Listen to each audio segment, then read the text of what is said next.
I'm going to be focusing on a lot in the way of the African American church tradition. What I've learned as I've traveled the country talking about our organization and work, though, is that there's a whole lot of transferable wisdom. And so you don't have to be a Black Baptist preacher to get something from this presentation. But there's some stuff that you're going to hear that might be of help to you in your ministry context or in your community in some way, shape, or form. I am the pastor of the Pleasant Hope Baptist Church in Baltimore. I've been blessed to be the pastor there for 12 years. And I come from a preaching family. Many in my family are pastors and religious leaders. And growing up as a PK, any of the PKs in the house? Just PKs, where are we? We survived. We made it. Yes. So growing up as what's a PK was the question. Preacher's kids. The preacher's kids. That special collection of human beings who have insight of the holy and not so holy in all of our religious spaces. So growing up as a preacher's kid, I thought I knew all about what it meant to be a pastor. Like I was like, listen, I got this. It's in the bag. It's in my blood. It's in my bones. I got this. And so when I started pastoring the Pleasant Hope Church after leaving my dad's church, Pastor Heber Brown Jr. At the Shiloh Baptist Church, I was called to Pleasant Hope to be the pastor. And I realized when I sat down in that big chair that I didn't know a lick about what it meant to be a pastor of anybody. And one of the things that just a big blind spot for me was how much time pastors spend providing congregational care in the hospitals or hospice. So much of the imagery of pastoring centers on preaching and that Sunday morning experience and that 30 minutes, so if you're a Black Baptist preacher, 45 minutes of that sermon. But many of you in the room will know that most of our time and energy is not in that pulpit. It's Monday through Saturday, sharing life with people, coming alongside not only in the highs of life, but also in the very challenging moments of life as well. And that's what blindsided me. That's what I did not account for how much I would spend time Monday through Saturday visiting members of my church who were in the hospital. And it was there in the hospital that I started to notice a pattern. Of course, seminary trained me to kind of, show up at the hospital, you give a scripture, you give a prayer, you don't stay too long, give a word of encouragement, and get out the door. And I started doing that over and over and over again, but we started having conversations before I would leave. And I noticed a pattern. The pattern that I noticed was many of the people who were hospitalized members of my church, they were there because of diet-related issues. And I heard it over and over and over again. And y'all forgive me, but after a little bit, I got tired of just giving scripture, prayer, and leaving when I kept on hearing this pattern in the lives of the people that I love and that I share life with. And so I got this idea. I said, you know what? Let's start this partnership. Because when I heard diet, I said, okay, we're talking about food. Cool. There's a fresh food market across the street from our church. Let's go there and see if we can develop a partnership so that fresh food goes from their market across the street to our church. And I go over there. I put on my one little preacher man suit, walked on over there one day to talk to the manager. And before getting to the manager's office, though, I walked through the aisles and just checked out the produce and stuff that they had.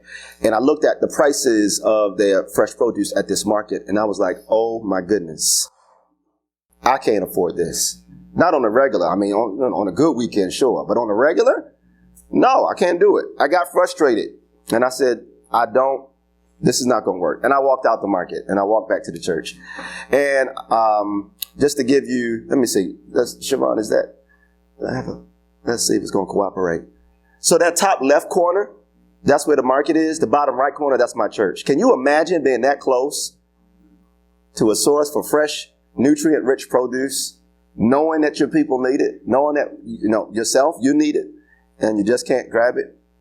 I started to describe this scenario as a food mirage because it was like we could see what we needed, but it's just right out of reach.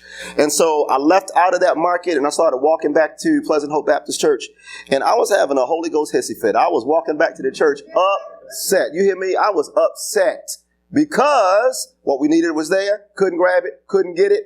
It was frustrating. Somebody say, well, why not just partner up with the fresh food market and do some type of food charity piece? And I'll talk a little more deeper about that in a minute. But I did not want to lead my church into yet another food charity program. I'm grateful for the emergency, like the soup kitchens, the food pantries, the emergency food. It is a lifesaver for so many families that are in an emergency need. Here's my problem. The problem that I see in many communities, and maybe this is not the case here in Henderson, but in other communities, the food pantry is treated like the long-term solution for the issue. And I know it's not. It's not the long-term solution. It's for emergencies. And so I did not want to lead my church into that type of partnership that would have us into that spirit of like a food charity piece when I knew that the issue runs much deeper than just giving food, for free to members of our church. How many of our churches, how many people here are part of ministries, whether mosque, synagogue, church, whatever, is a part of some type of food charity, food pantry, soup kitchen? Yeah. And many of us, it's no new thing. Like, faith-based organizations are known for ministering through food in some kind of way. And even if not ministering through food for others, like so much of your annual calendar at your religious institution, food is somewhere in the picture. Somebody's born, cook something. Somebody dies, cook something. Somebody getting married, put some food on that plate. It's revival, you better feed them if you want them to come. Like all that kind of stuff. It's really a part of what it means. There's people much smarter than me, Grace and so many others, who write about the holy when it comes to food and the sacred, how sacred it is even to Eucharist or communion and the like. And so, but I didn't want to lead my church into a food charity organization, a food charity kind of program. And so I stomped back, and I was near the front door of the church when I was stomping back, having my hissy fit. And I felt like God tapped me on the shoulder and said, Heber, what are you mad about? And me and God have this kind of relationship. I was like, God, you know what I'm mad about. There's fresh food, nutrient-rich food right there. We need it. You can't get it. And in that moment, I heard God say, look to your right. Look, Heber, look to your right. And when I did, this is what I saw. Now, I walked past this, I don't know how many times. This is near the front door of our church. The left side of the picture at the time was our little piece of land there. And we would do cookouts and stuff there from time to time, but it had no ongoing purpose. It was like every now and then something. The right side was privately owned at the time of the picture. An elderly gentleman owned the house and the land. He was so tired of cutting the grass, he paid a dump truck to come dump rocks all over his grass, just so he wouldn't have to cut it. And I walked past it millions of times. But on that day, with that divine discontent bubbling up in my spirit, God showed me something. If you can't afford what they have across the street, take what you have and do what you have to do for yourself. That's what bubbled up in me. I'll go inside the church. I start telling everybody, hey, y'all, God showed me a vision. We can grow our own food. Let's start a garden. Grow what we need. Do it ourselves. And let's see what happens. People started getting excited, and we worked together, and we've been able now to transform this picture into this picture. And that's what we have now. That's the same space. We grow all kinds of greens, broccoli, kales. We do summer squash. We do herbs now as well. Bell peppers. Go down the line. We've done a whole lot just on a little piece of land. That's 1,500 square feet. And each year we produce about 1,200 pounds of produce on 1,500 square feet. And next slide, I really am grateful because I got North Carolina to thank. We had a bunch of African Americans come north during the Great Migration. And Baltimore was one of those first stops and places. And this woman right here was a part of that Great Migration in the mid-20th century. She came up from Roanoke Rapids, North Carolina. Her name is Maxine Nicholas. And when I stood up in front of the church and I said, family, we should start growing our own food, I thought that it would be the young folks in the church that came alongside me and was like, come on, pastor. Like, here I am, this young-ish pastor. We're leading this food justice revolution. We're going to grow our own food. The young people are bound to come, right? Wrong. They came for like the first day. They took selfies and group pictures all in the land and stuff like that. And then after that, they was like, okay, pastor, peace, and it was out the door. But the people that really stayed for the long haul, it was Sister Maxine. And it was her peers. I call them my AARP club. That group, they're the ones that stayed. And Maxine was central to that. She just passed away this past November at 83 years old. But she was a member of Pleasant Hope for 53 years. She literally, the church is only 85. She literally grew up with the church. And she grew it. She's in the bones and the bricks of that church. And Sister Maxine Nicholas showed me something. She showed me that I had some huge blind spots when it comes to moving a program through a church. That I thought, especially something like this, that I thought it was going to be the young folks, and that would be the place where they would assist. And I'm going to show you later how young people did come alongside our effort.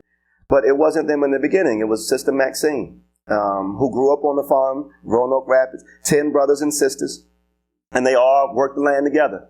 And though they came north and started working at Bethlehem Steel, you remember Pastor Bethlehem Steel and warehouses and other things in the city, she never lost or forgot growing up on the land. And that really was a difference maker for us. I would have never known that skill set was inside of Sister Maxine. Because in our churches and our faith-based organizations, we have very defined roles and lanes for what we want from people, right? Can you sing? Choir. Can you keep the beat? Band. Can you stand? Usher. It's a very defined, right? So while we ask for all the gifts and celebrate all the gifts of all the people, we only have a few lanes in your church. And if I can't sing, or if I can't stand, or if I can't play the drums, then I'm sitting there. And oftentimes I think we miss out. It's a huge blind spot. Because I've met now as I travel the country, we got people in our churches who are herbalists. And it's like, there's a church in East Baltimore, there's a deacon who's an herbalist. And there's no defined role in traditional church for where that gift shows up. But as that church started growing food, Deacon Bill, who's an herbalist, now has a way to share a gift and a skill and an expertise that God has blessed him with. And so I really, my blind spots are being challenged and critiqued as we go through this process. Next slide. And there were other blessings in the blind spots. My blind spots, I wasn't thinking about it. And I talk to pastors and religious leaders all the time and say, who told us to think only one way about the abundance and blessings of God that are already under your roof? Next slide. Who told, like, that parking lot that sits largely Monday through Saturday unoccupied? Why did we pave land to use it one day out the week? Oh, that thing made my toes curl. I said, Lord, I'm sorry, Lord. Next slide. These kitchens, y'all, come on now. These kitchens either are commercial or close to commercial kitchens, and you don't have this is probably the second most holiest place in the whole entire church, right? The kitchen. And everybody can't go in there. I learned that the hard way. Don't you go up in there. I don't care if you are the pastor. That's not your kitchen. Get out. But these kitchens that are sitting there Monday through Saturday, not being utilized. Oh my God. It's an embarrassing misuse of the blessings and abundance of God for our communities and our churches. Next, we also have land.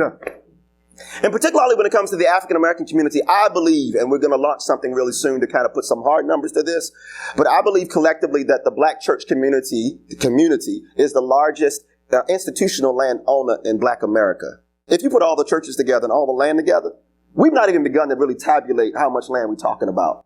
But here we are when we're going for grants or going for other support, having to write from a posture of deficiency, what we don't have, how bad it is. Oh, our people are suffering so bad. And here you have an embarrassment of riches, even just in the land that you own, in one denomination. So this is St. Paul's in Richmond, and they have 300 acres of land. Right, that's what I said. 300 acres sitting there. I said, Pastor, what you want to do with all this land you have? He said, we're going to build a senior facility for members of our church and our community. I was like, dope, that's great, that's great. But I've never seen one that took up 300 acres of land. So just in case you got a few acres left around, let's talk about how, if you're going to build that, let's put a farm in the middle of that senior facility. And let's talk about the emotional and the mental benefits of having seniors grow their own food and have connectivity with their neighbors, et cetera, et cetera. So, but land, and this story repeats over and over again. There's a little town called Waverly, Virginia, a little small town called Waverly, 1,200 or so people. And there's a church of 50 people there, Lily of the Valley Deliverance Center. Pastor Marvin Drew, 50 members, and they have 250 acres of land. They bought a farm, the house and everything is still on there. And they asked me to come to town and talk to them about how their church, their land, and their farm can be used as an engine to revitalize their community. Not just the church, the community. Next slide. These 15 passenger vans that sit in those parking lots. Do we just got it like that we can buy vehicles and use them one day out the week and just let it sit for the rest of the week? How much? There's a higher and greater purpose that these vehicles, we have fleets of vehicles just represented in the room right now. There's fleets of vehicles. And if we had a vision and can organize it, it could really help to transform things in our neighborhood. Next. And we call this the multi-purpose room, also known as the fellowship hall.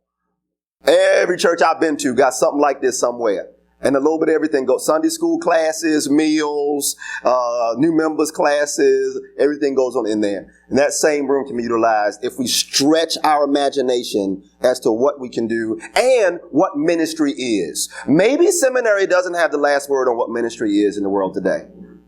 Maybe local communities and local neighborhoods and the people that you share life with, maybe they're the ones that can help lead the way. Because we know in many instances, and this is not anti-seminary. I love my seminary. I went to Virginia Union and Wesley's Theological Seminary in D.C. But many times seminaries are catching up to the latest that God is doing in local communities. And sometimes, and many seminary presidents that I'm friends with will tell me, Heber, I'm fearful that we are training people for the ministry for a church that doesn't exist anymore. Next slide. Check this out. Snapshot of some of the largest African-American denominations in the country today. African Methodist Episcopal Church, the oldest Christian denomination in Black America. 3.5 million members, established in the late 1700s. They've been around, been here. African Methodist Episcopal Zion, AME Zion Church, 1.4 million. The National Baptist Convention, 7.5. Church of God in Christ, 6 million. National Baptist International, 3.5. The Progressive National Baptist, 2.5. The Full Gospel Baptist, Baptists get mad and just leave, just walk out. We're going to start our own thing. All those Baptist denominations, people got mad and just walked out. So let's do a new thing. We say, God's saying something else. But think about the same previous slide of land, vans, kitchens, and multiply it by this membership across the country. Doesn't that change conversations about how we address food insecurity if we did not come from a deficiency mindset, but came from an asset-based mindset? If we did not have a theology of scarcity, but instead had a theology of abundance? How do we walk around? Oh, I ain't going to preach. Somebody said, you're going to preach. I'm not going to preach. I promise. I ain't got time to preach.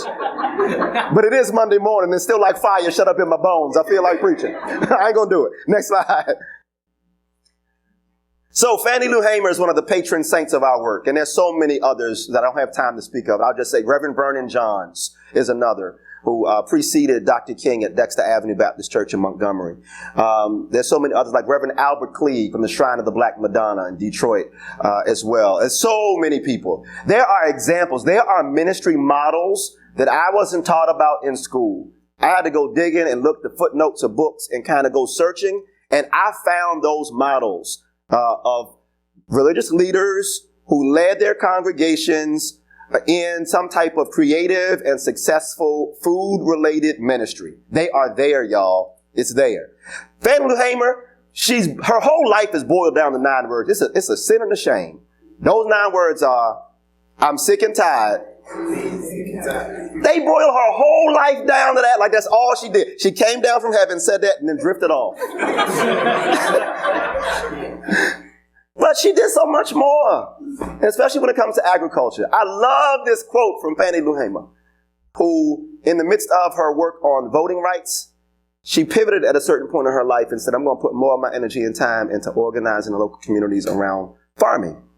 She said, food is used as a political weapon. But if you have a pig in your backyard, if you have some vegetables in your garden, you can feed yourself and your family and nobody can push you around. Woo!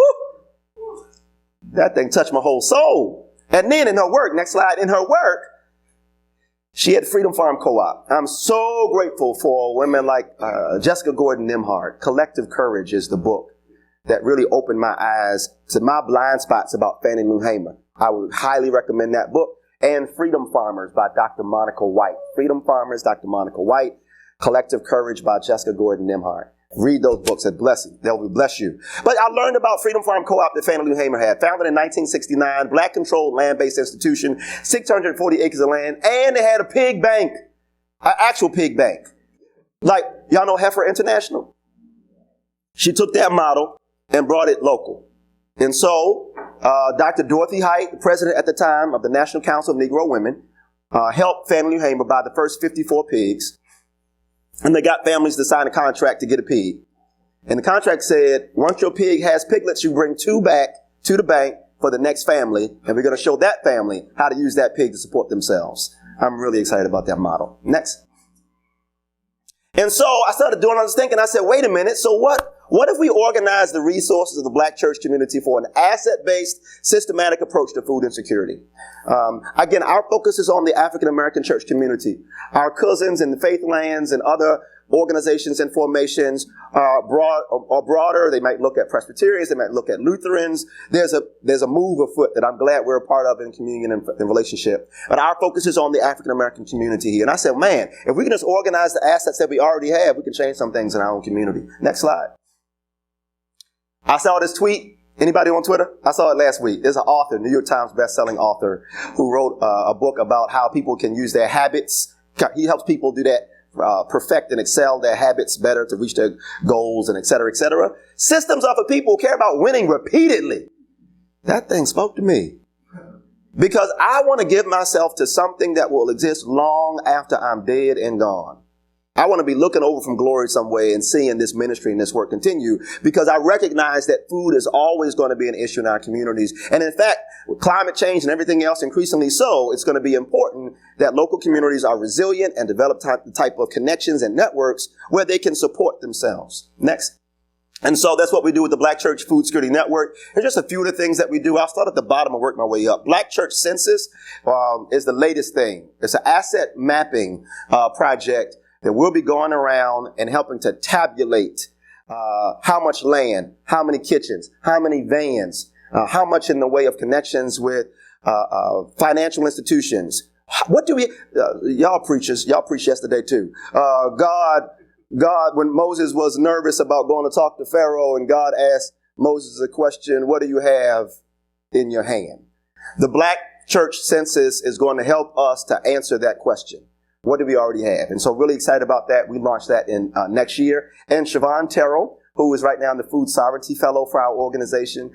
She's done an amazing job since she graduated from Tuskegee University and then Morgan State University, and now is working with me in Baltimore and around the country.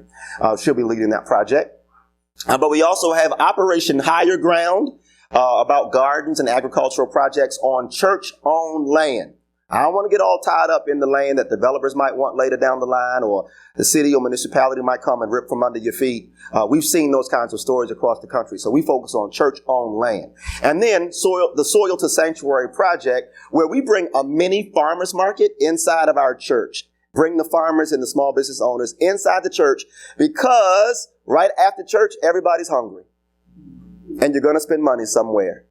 Why not make it easy for people to invest in their neighbors and the farmers in their community by putting the food right there? And so I'll talk more about that too. Next slide. So Operation Higher Ground first.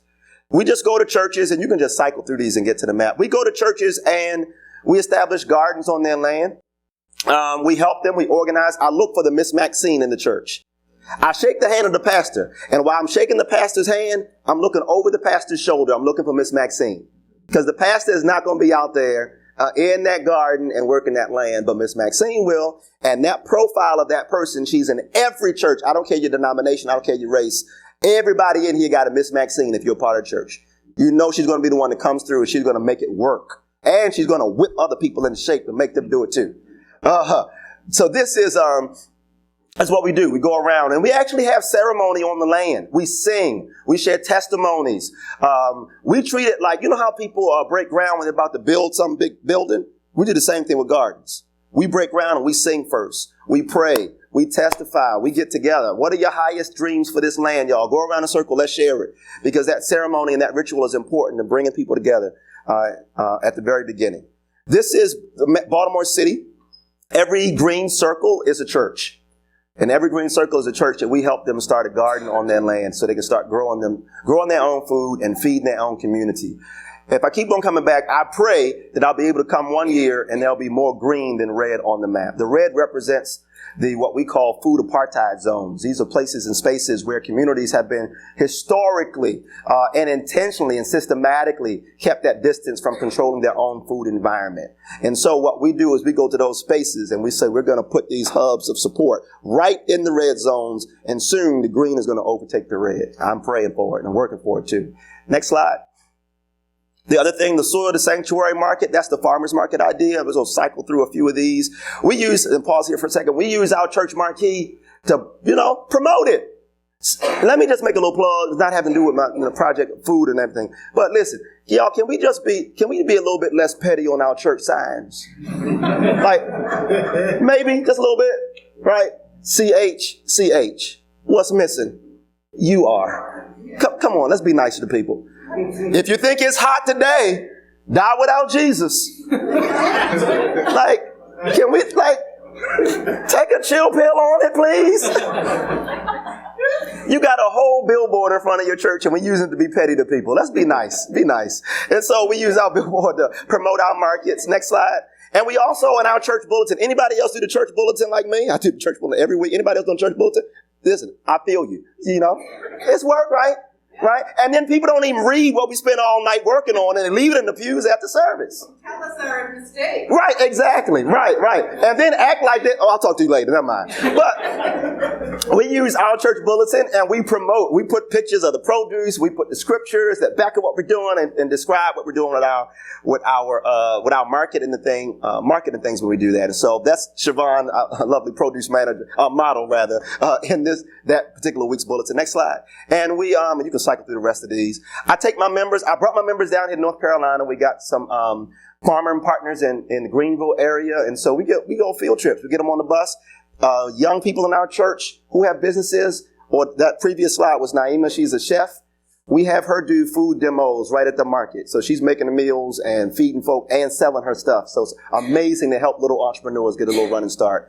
We partner with the Muslim community in our city. They come in and they do food demos in the church kitchen as well. And it's a powerful picture seeing the Muslim sisters and the church mothers together, because nothing brings people together like food.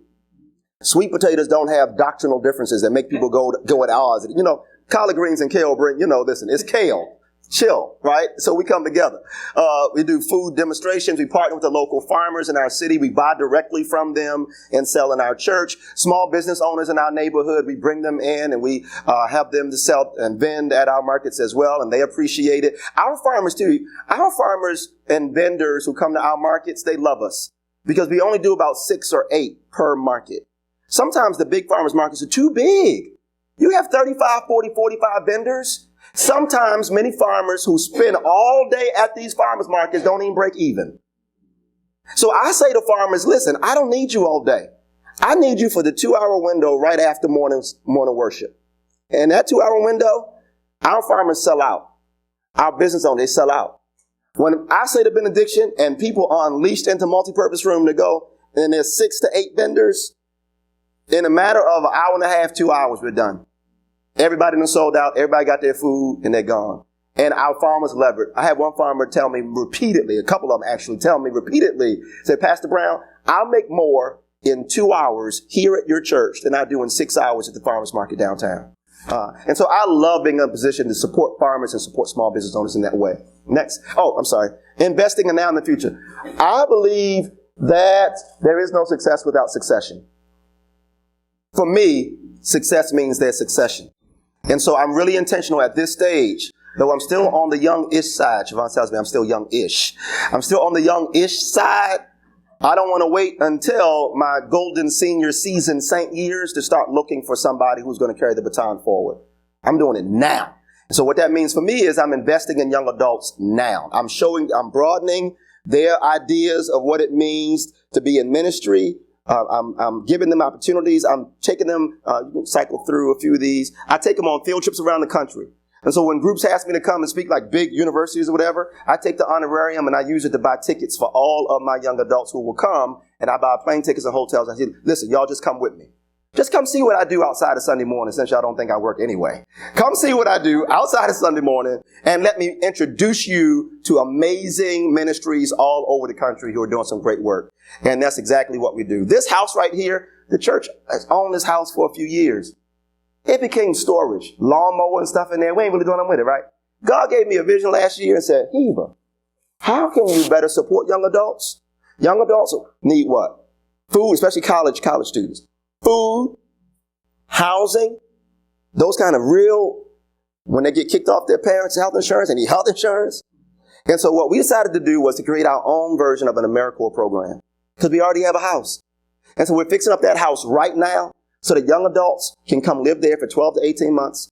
And their whole job will be to work on food security issues, work with our young people in our Freedom School, and work with faith and justice initiatives in the city of Baltimore. We'll give them health insurance, we'll pay them a good, healthy stipend, and give them the support that they need, and give them the opportunity to dream about what it means to make a little bit of money, but also be a blessing to your community.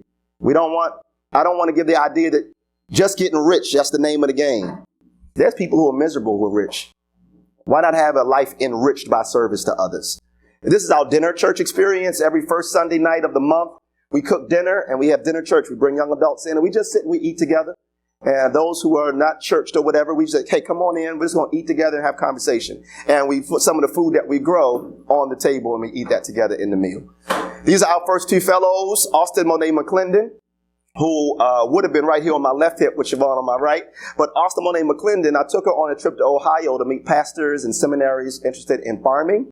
And Austin met my mentor, Dean Valerie Bridgman at MTSO, and decided to apply to seminary. Got a full ride and scholarship. She's in her first semester in seminary because she joined this effort and got a chance to kind of connect with more people. It changed the trajectory of her journey, and she saw herself in ministry now. So I'm really excited. And Siobhan Terrell. Siobhan says she's not going to seminary. Don't try it, Pastor Brown. But Siobhan is amazing in that she just graduated with her master's degree in city and regional planning.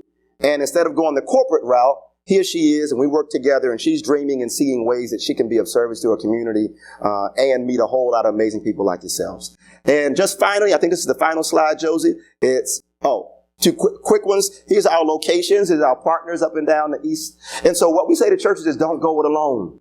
Get out of this individual mentality, this silo mentality. Work together. You all going to buy seeds. Why y'all going separately to buy seeds? Our network helps people get seeds together. In fact, we got a seed bank. And next year, we'll be giving seeds to our churches.